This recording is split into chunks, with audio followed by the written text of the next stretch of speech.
Assalamualaikum warahmatullahi wabarakatuh.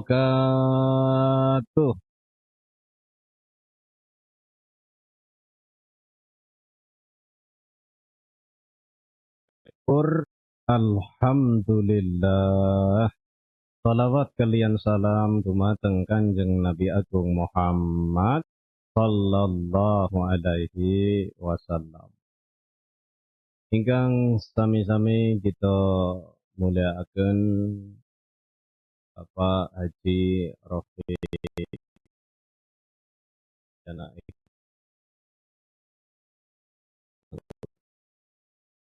fraksi PKS DPR RI, sekaligus pembina Majelis Ahad Sore Rindu Hidayah. Ingkang kawula mulyakaken Ketua Takmir Masjid Agung Darussalam Purbalingga, Ustaz Hanif Ahmad STHI M.Hum, serta seluruh jajaran ingkang sampun Masjid Agung menika untuk kegiatan kita. Secara khusus ingkang kawula mulyakaken penyelenggara acara Dewan Pengurus Daerah PKS Kabupaten Purbalingga, dalam hal ini keumatan, selaku Ketua Panitia Ustadz Sutaryo SPDI, beserta seluruh panitia yang menyelenggarakan acara. Saya akan para bapak, para ibu, jamaah pengajian umum rahimakumullah. Pripun alhamdulillah sehat walafiat. RH teng Karangsentul nggih, Bu. Menika kita pindah tempat sebentar. Tapi ada ide dari Pak Rafiq wau, kemungkinan besar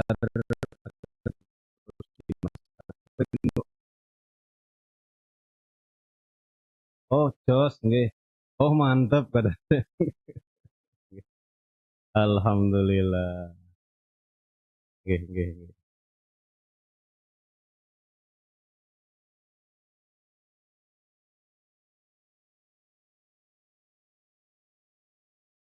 Pada pertemuan yang mulia di sore hari ini, kita akan membicarakan mengenai sebuah judul yang sudah diberikan di Bapak Ibu seluruhnya. Judul pengajian kita di sore hari ini sekaligus merupakan renungan pelaksanaan Isra Mi'raj baginda Nabi Agung Muhammad.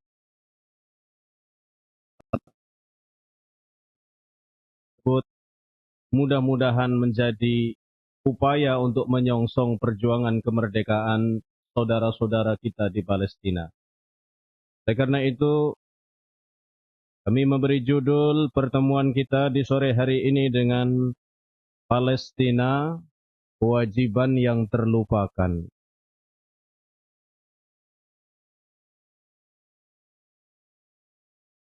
Sejarawan terkemuka yang berasal dari Mesir, Dr. Raghib Asirjani, menulis di dalam salah satu buku beliau, Kaif, menyatakan Bapak Ibu bahwa kita memiliki setiap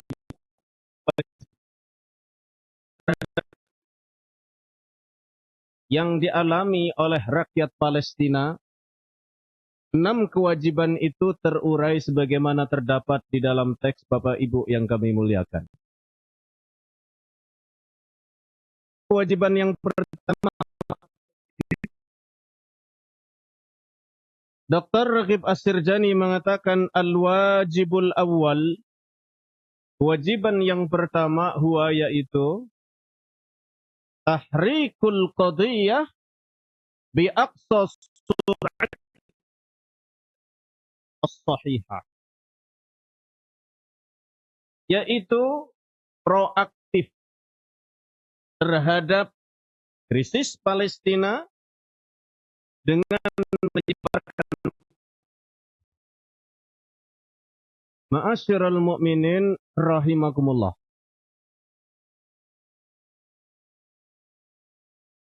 Berarti bagian yang pertama yang menjadi kewajiban tahrik niku artosipun menggerakkan, qadiyah niku artosipun krisis di Palestina. Menjadi kewajiban kita sebagai bentuk Palestina. Kita ikut berjuang di bumi Palestina saat ini, tetap terbeban di pundak kita Bapak Ibu seluruhnya, sebuah kewajiban untuk juga memperjuangkan kemerdekaan Palestina. Caranya adalah tahrikul qadiyah, yaitu terus membicarakan persoalan Palestina. Biasanya kita lagi duduk-duduk waktu membicarakan Palestina. Kita lagi berada di masjid, sisihkan waktu sedikit bicara Palestina. Waktu dari rumah, waktu untuk bicara Palestina. Kalau kita lagi pegang HP, lihat WA, pasang status tentang apa, Bu? Palestina. Semua ruang gerak dalam hidup dan aktivitas kita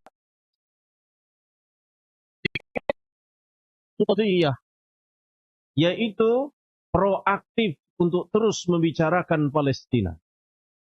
Ma'asyiral mu'minin yang dimuliakan oleh Allah Subhanahu wa taala.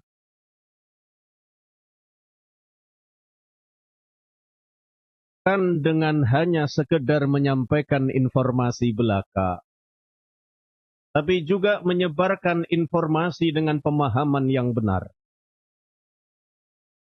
Bu Bapak ingkang ini beliau menyebut begini. Dirasatu tarikhi nas'ati Israel dakhil Filastin al-Habibah. Dirinya negara Israel di bumi Palestina ta'tabiru amran hatmiyan, terkategori sebagai persoalan rada an yusahima musahamah hakikah.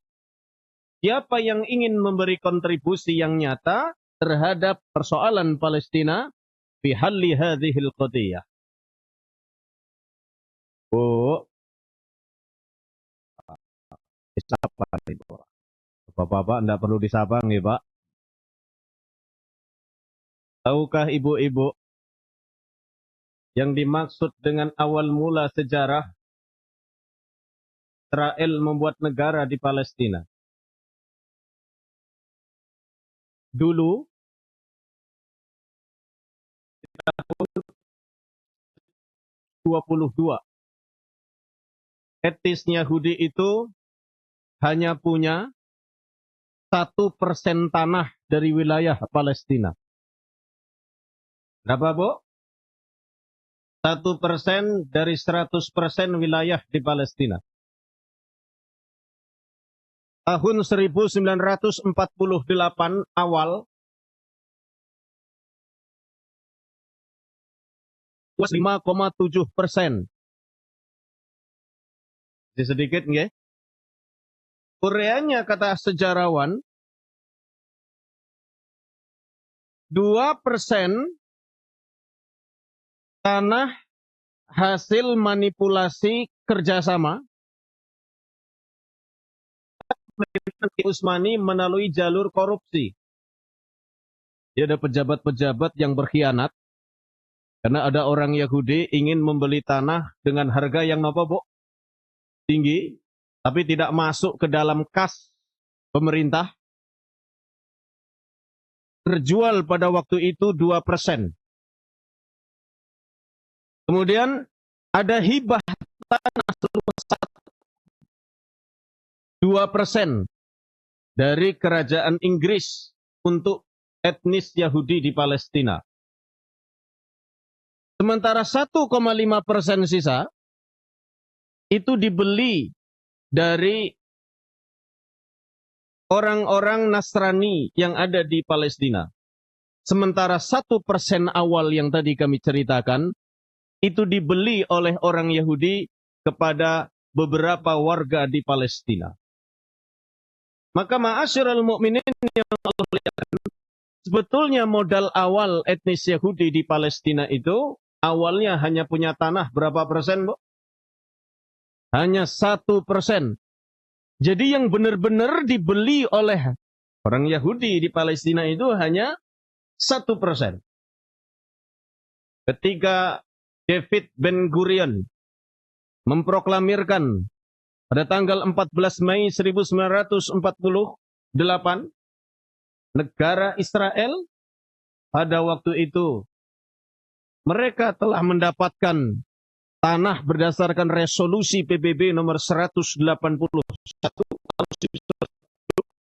tanah seluas 56%. Jadi wonten tambahan ya atas upaya dari politik global pada waktu itu. Maka ma'asyiral mukminin yang kami muliakan, sejak saat itulah mulai wilayah Palestina itu bertambah. Sehingga pada tahun 1967, jadi setelah Israel berhasil merebut wilayah tepi barat dan jalur Gaza, maka wilayah Israel pada saat 1967 itu luasnya menjadi 78%.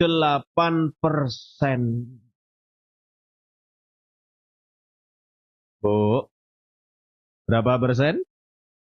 78%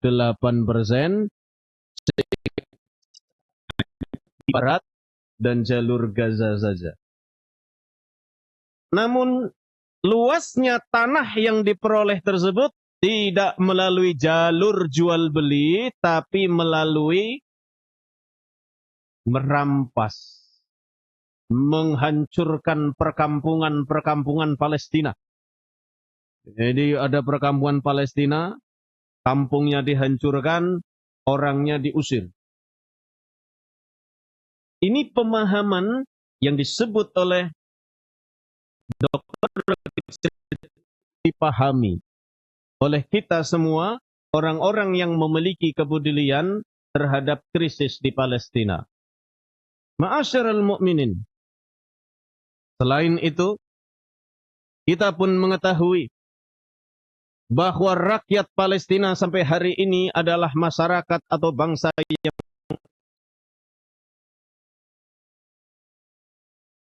bukan hanya tanah mereka yang diambil ibu bapak, tapi rakyat Palestina juga direnggut nyawanya. Pak Ibu, ada peristiwa tragis yang terjadi pada tahun 1982. Saat 3.500 pengungsi Palestina yang baru diusir dari tanah mereka di Palestina, lalu mereka di negara jiran mereka yaitu Libanon. Dalam sebuah peristiwa yang sangat terkenal pada waktu itu disebut dengan peristiwa Sabra dan Shatila. Apa yang terjadi Bapak Ibu? Pengungsi yang berjalan kaki dan baru saja tiba di Sabra dan Shatila itu, yang berjumlah 3.500 orang, dibunuh secara bersamaan dengan cara disembelih dalam 2 hari.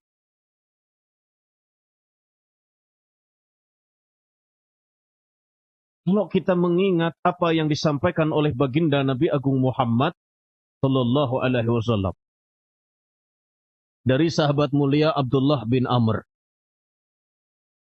Suatu saat beliau pernah menyatakan begini dalam sebuah riwayatnya. Ra'aitu Rasulullah sallallahu alaihi wasallam yatufu bil bait. Aku pernah melihat Kanjeng Nabi tawaf di Ka'bah. Kalau begitu Abdullah bin Amr ini ikut tawaf bersama baginda Nabi Agung Muhammad sallallahu alaihi wasallam. Saat sedang melaksanakan tawaf itu, ma'asyiral mu'minin, baginda Nabi berbicara dengan Ka'bah. Seolah-olah seperti itu. Apa kata Rasulullah saat beliau melaksanakan tawaf? Ma atyabuki wa atyabu rihik. Begitu indahnya engkau, wahai Ka'bah. Begitu harum semerbak wangimu, wahai Ka'bah. Ma a'zamuki wa a'zamu hurmatik. Begitu agung dirimu, wahai Ka'bah. Begitu mulia kehormatanmu, wahai Ka'bah. Walladzi nafsu Muhammadin biyadih. Demi jiwaku yang ada di dalam genggaman Allah. La hurmatul mu'min. Kehormatan seorang mukmin. A'zamu indallahi hurmatan minki. Lebih agung di sisi Allah ketimbang kehormatanmu, wahai Ka'bah. Malihi wadami. Harta orang mukmin. Darah orang mukmin. Wa anna dhunna bihi illa khairan. Maka kita seharusnya selalu berprasangka baik kepada setiap orang mukmin. Itulah hadis yang disampaikan oleh baginda Nabi Agung Muhammad sallallahu alaihi wasallam. Setetes darah orang mukmin yang tertumpah di Palestina pada tahun 1982 di perbatasan wilayah Lebanon. 1.500 orang syahid di situ, ibu bapak. Satu saja mulia di sisi Allah Subhanahu wa ta'ala. Ini 3.500. Bagaimana jika baginda Nabi tahun itu masih hidup? Betapa sedih beliau akan merasakan hal itu. Bapak Ibu, dulu kita tercengang-cengang. Pada manusia sebengis itu yang tega-teganya menyembelih 3.500 orang dalam waktu hanya 2 hari. Duka nestapa terjadi di seluruh penjuru alam Islami pada waktu itu. Dalam hal yang dilakukan oleh Zionis Israel terhadap rakyat Palestina, muncul demonstrasi besar-besaran mengutuk itu, ma'asyiral mu'minin. Tapi ternyata setelah berlalu zaman, orang mengira bahwa itu adalah akhir kebengisan dan kekejaman Zionis Israel. Tapi ternyata tidak, ma'asyiral mu'minin. Malah kita yang hidup hari ini, di Februari tanggal 2, 2025, kita bahkan dipertontonkan dengan peristiwa yang jauh lebih menyedihkan dan lebih tragis daripada wafatnya 3.500 orang dalam 2 hari itu. Apa yang kita saksikan, ma'asyiral mu'minin? 15 bulan. Sejak 10 Oktober Israel melakukan agresi militer ke wilayah jalur Gaza dan ke wilayah tepi barat. Bapak Ibu kaum muslimin dan muslimat yang hadir pada kesempatan kali ini, tahukah Bapak Ibu berapa jumlah korban jiwa, darah yang menetes di bumi suci Palestina? Jumlahnya 47.417.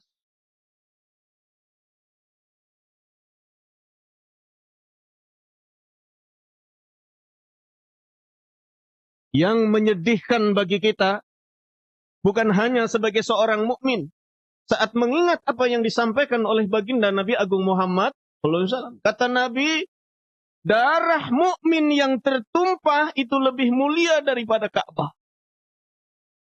Ini 47.000 ma'asyiral mukminin. Yang lebih memilukan hati kita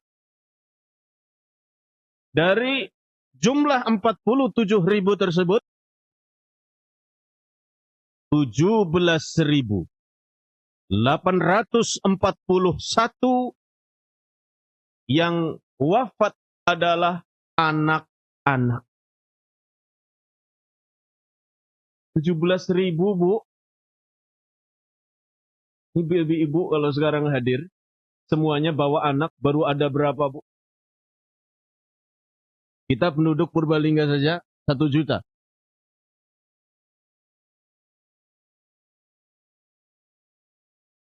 12.298 perempuan yang syahid selama 15 bulan.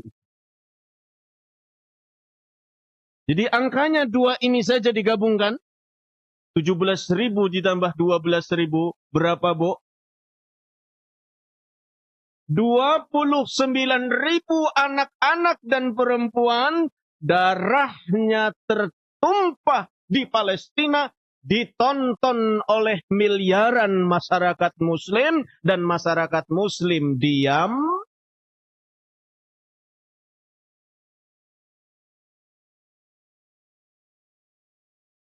...2.421 lansia wafat. 1.068 tenaga kesehatan. 204 wartawan, 756 guru, 203 orang pegawai PBB, 4.500 anak-anak hilang, 11.200 orang hilang. Jadi jumlahnya sekitar 47.417 orang. Ma'asyiral mu'minin yang dimuliakan oleh Allah. Kita kembali kepada kewajiban yang pertama, tahrikul qadiyah. Kita menggerakkan info mengenai kepalestinaan ini. Kita ketuk nurani dan kepedulian masyarakat dunia bahwa persoalan Palestina itu bukan persoalan umat Islam saja. Ini persoalan kemanusiaan global, ma'asyiral mu'minin. Ma'asyiral mu'minin wal mu'minat rahimakumullah.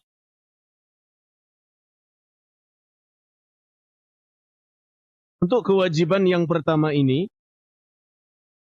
mudah-mudahan Allah Subhanahu wa taala memberi kepada kita semangat untuk memproaktifkan terjadinya krisis yang terjadi di Palestina. Mudah-mudahan upaya yang kita lakukan ini menjadi bagian dari perjuangan kita untuk memberi kontribusi terhadap kemerdekaan rakyat Palestina. Dan memang kita perlu akui, ma'asyiral mu'minin, yang namanya perjuangan kemerdekaan itu selalu menumpahkan darah-darah kepahlawanan. Bapak Ibu pernah mendengar informasi berapa juta masyarakat Indonesia yang darahnya tertumpah demi kemerdekaan Indonesia? Pernah mendengar Ibu Bapak? Belum? Saudara kita di Vietnam untuk mengusir Amerika Serikat pada waktu itu, mereka telah mengorbankan 4 juta penduduknya wafat demi memerdekakan kemerdekaan Vietnam. Tapi angka ini bukan maksudnya kita ridho bahwa orang Palestina setiap hari harus mati. Tidak. Tapi kita berkeyakinan bahwa memang untuk mewujudkan kemerdekaan itu perlu perjuangan yang besar. Di antara yang kita lakukan adalah yang pertama ini, ma'asyiral mu'minin yang dimulakan oleh Allah Subhanahu wa taala. Kemudian yang kedua, kewajiban kita terhadap kemerdekaan Palestina adalah qatlul inhizamiyah wa ilajil ihbatil ladzi dakhala fi nufusil muslimin. Menghilangkan perasaan kalah dan segera mengobati perasaan lemah yang telah merasuki jiwa kaum muslimin. Apakah yang dimaksud dengan ihbat? Ihbat itu ma'asyiral mu'minin, kalau diterjemahkan dalam bahasa Indonesia itu frustasi. Perasaan sedih, putus asa, lemah, karena gagal mewujudkan apa yang diinginkan. Itu disebut dengan ihbat. Umat Islam disebut oleh Dr. Raghib As-Sirjani mengalami keadaan yang disebut dengan ihbat ini yang mungkin diterjemahkan dengan istilah frustasi. Kita merasa lemah, ma'asyiral mu'minin. Au raf'ur ruhil ma'nawiyah. Atau kewajiban kita adalah membangkitkan semangat wa bastul amal bil qiyami min jadid dan menyebarkan harapan untuk bangkit kembali. Fahadha wajibun min a'zamil wajibat, dan ini merupakan sebesar-besarnya kewajiban bagi kita orang-orang yang beriman. Laisa faqat nahiyatu qadiyati Filistin, tidak hanya pada persoalan Palestina saja, walakin nahiyatu ummatil islami bi asriha, tapi juga permasalahan umat Islam secara keseluruhan. Oleh karena itu, kewajiban yang kedua ini kita sebut dengan istilah ihya'ul amal. Ihya itu artinya menghidupkan. Amal itu artinya nopo ibu bapak? Harapan. Jadi kewajiban kedua kita adalah menghidupkan harapan-harapan kita. Harapan nopo ibu bapak? Harapan bahwa insya Allah di suatu saat nanti saudara-saudara kita di Palestina akan memperoleh kemerdekaannya. Allahumma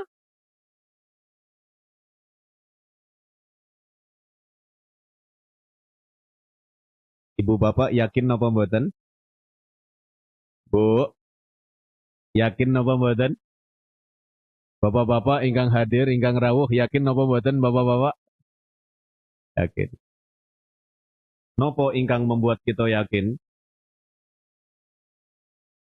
Kami dapat hadiah sebuah buku yang ditulis oleh Syekh Murawih. Sebuah buku kumpulan isi-isi hadis-hadis tentang Palestina. Isi hadisnya sejumlah 40. Maka buku tersebut diberi judul dengan Arba'in Al-Maqdisiyah. 40 hadis yang membicarakan tentang Palestina. Di antara isi hadis yang disebutkan di sana, yang sering kita ulang-ulang, ma'asyiral mu'minin, apa itu? Akan terjadi keajaiban besar di Palestina. Apa keajaiban yang terjadi itu? Nanti batu bisa apa, Bu? Batu bisa ngomong. Nanti pohon bisa ngomong. Kapan itu? Saat umat Islam berhasil, atau saat masyarakat Palestina berhasil mengalahkan Israel.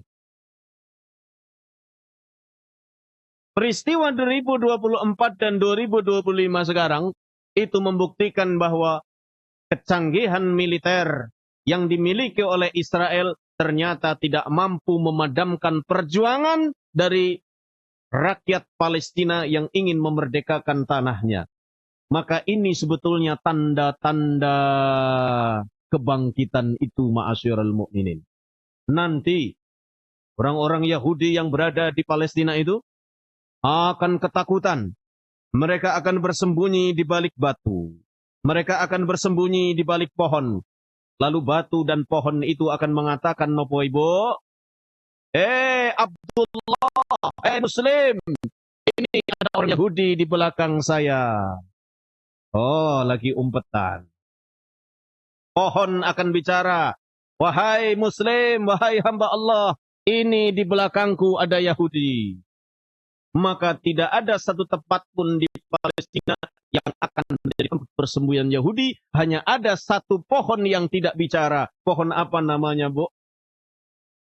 Nama pohonnya pohon gharqad.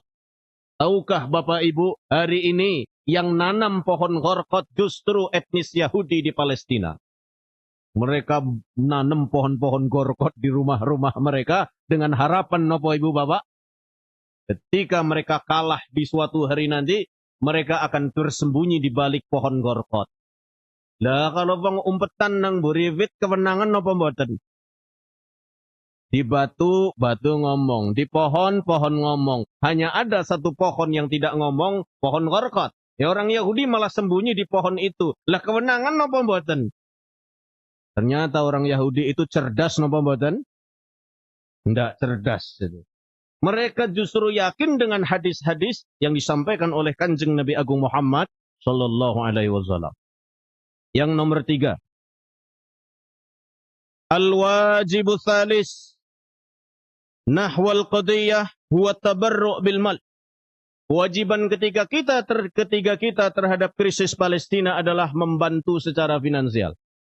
Insya Allah bantuan yang kita berikan, ma'asyiral mukminin. Hari ini Bapak Ibu, 90% infrastruktur yang ada di jalur Gaza habis. Rumah sakit hancur, sekolah hancur, rumah hancur. Jadi hari ini mereka tidur di mana, Bu? Di puing-puing bangunan bekas rumah mereka. Kalau ada hari ini yang lahiran, mereka harus lahiran sendiri. Karena rumah sakitnya, anak-anak tetap sekolah meskipun mereka bersekolah di balik puing-puing. Meskipun masjid-masjid mereka hancur, mereka tetap melaksanakan sholat. Di mana, Bu? Di puing-puing masjid itu mereka tetap sholat. Maka dalam kondisi rekonstruksi seperti ini, ma'asyiral mukminin, kita punya kewajiban untuk membantu mereka. Seberapapun yang bisa kita donasikan untuk saudara-saudara kita di Palestina, mudah-mudahan akan menjadi tanda keimanan kita di sisi Allah Subhanahu wa Ta'ala saat kita ditanyai nanti, kemana hartamu diinfakkan? Kita dengan bangga mengatakan, ya Allah, saya telah menginfakkan harta saya untuk saudara-saudara saya di Palestina. Mudah-mudahan infak-infak kita tersebut menjadi bukti keimanan kita di akhirat nanti. Allahumma amin. Yang keempat, ma'asyiral mukminin. Kalau yang ketiga kita sebut dengan jihad bil mal, yaitu berjihad dengan harta. Kalau yang keempat, apa itu ma'asyiral mukminin? Kewajiban yang keempat adalah al-muqata'atu li kulli ma huwa yahudiyyun aw amrikiyyun aw injilis. Aw li ayyi ahadin yu'awinul yahud. Yaitu melakukan aksi boykot terhadap produk-produk Yahudi dan para sekutunya yang membela Yahudi. Dr. Raghib As-Sirjani mengatakan, wa huwa wajibun wa hammun jiddan. Ini penting sekali. Wa mu'athirun ila ab'adi darjati ta'thir wa lahu minal ab'adil iqtasadiyyati wal ijtima'iyyati wat tarbawiyah. Ternyata pengaruhnya sangat besar terhadap ekonomi Israel, terhadap sosial Israel, terhadap pendidikan Israel. Mereka mengalami kerugian besar hanya karena kita, ibu bapak, tidak membeli produk-produk dari Israel. Kita tidak sebutkan namanya. Tinggal dicari saja di Google, Bu. Yang punya Israel itu siapa saja. Yang penting boten tumbas malih teng mriku nggih, Bu. Kalau kepingin cari gorengan ayam aja ngolet sing impor. Gorengan ayam sing gawe dewek kathah nggih, Bu. Produk lokal. Nggak perlu cari karena ingin disebut sebagai orang keren, mam ayam kudu ngolet ayame impor. Padahal ayam impor yang sangat terkenal itu merupakan perusahaan yang membantu Israel. Kita beli ayam itu satu, sama saja kita membantu sinten, Bu? Yang kelima, wa du'a li ahli Filistin bisabati wan nasri wa du'a 'ala al-yahud wa a'wanuhum bil halakati wal istisal. Kita berdoa kepada Allah Subhanahu wa taala. Untuk apa kita berdoa, Ibu Bapak? Karena doa kaum muslimin dari hati yang paling dalam suasana keprihatinan yang tinggi, mudah-mudahan diistijabah oleh Allah Subhanahu wa taala. Apa isi doa kita? Ya Allah, kuatkanlah saudara-saudara kami di Palestina. Teguhkan mereka, beri mereka kesabaran, beri mereka kekuatan. Ya Allah, hancurkan Israel, hancurkan Zionis Yahudi. Ya Allah, beri kemerdekaan saudara-saudara kami di Palestina, sebagaimana dulu mereka menjadi orang yang pertama kali mengakui kemerdekaan Republik Indonesia.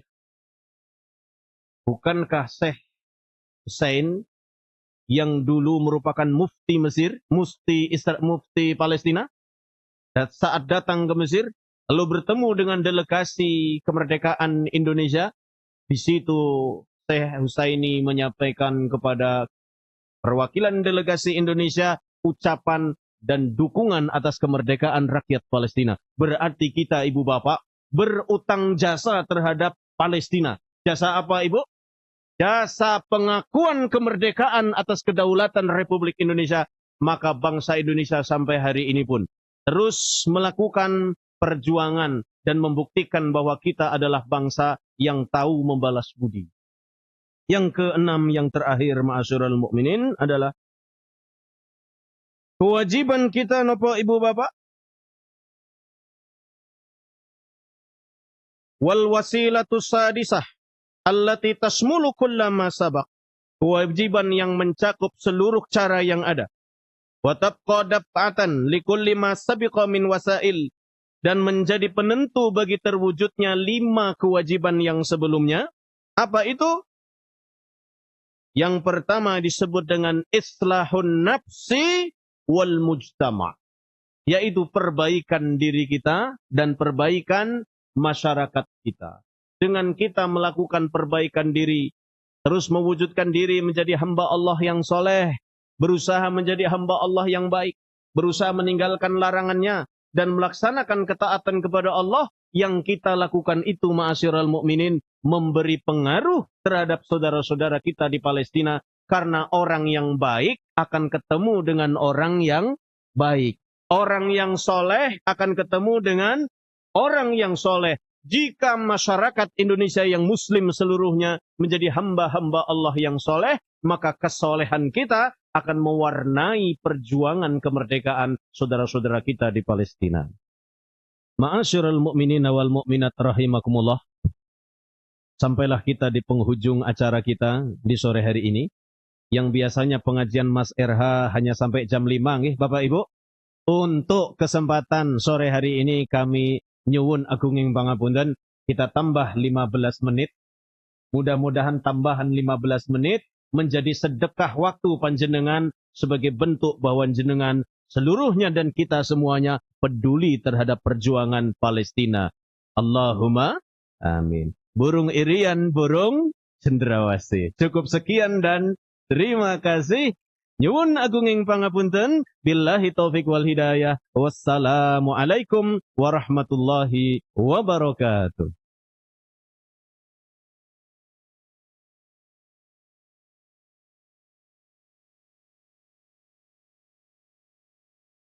Oh, yeah.